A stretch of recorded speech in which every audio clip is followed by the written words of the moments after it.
Changing your password in Windows 11 is a lot different than changing it in Windows 10 and previous versions. So I'm going to go down to the Start button and click on Settings. And once I'm in Settings, I'm going to go over to where it says Accounts on the left-hand side. So I'll click on Accounts. And next I'm going to click on Sign In Options. And with these sign-in options, if you have signed in, say, with a PIN or Windows Hello or anything like that, then this is where you're going to change that password. However, what you want to do is you want to change your Windows password. So I'm going to go back to Accounts, and I'm going to click on where it says Email and Accounts. Now, here's where we see the login that you're using for Microsoft. So I've got this test user called Letta at externalcorp.onmicrosoft.com. Yours is going to be whatever you use to log into your computer. Now, if you logged in with a local account, don't worry. I will help you with that once I show you how to change your Microsoft account first.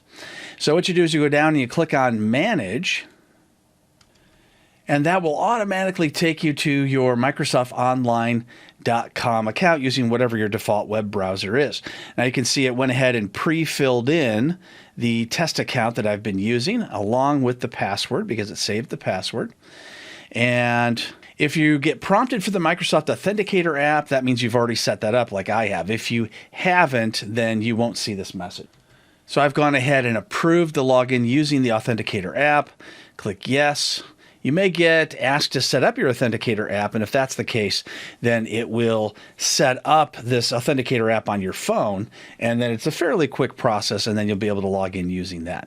Now that I'm in my account at Microsoft.com, I have the option to change the password. So here's where I type the old password and then the new one. It says my password is strong. I can click Submit, and now my password is changed. And that's going to be the password I log into Windows 11 going forward. Now, let's say you have logged in with a local password. Now, a lot less people are using that nowadays, but it is still possible. So I'm going to go into the search box and type in Computer Management and open that up. And then I'll go to Local Users and Groups, Users. And I have a user account called just plain old the letter X. So here I can choose to right click and set the password, click proceed, and now I can put in the new password. So even though it says set password, I actually already have a password, but that's okay. So now I'm going to put in my new password, and if I log in locally, this is going to be my new password. And it says the password has been set, and now it's all done. So now you know how to reset both your Microsoft password as well as your local password on your Windows 11 computer.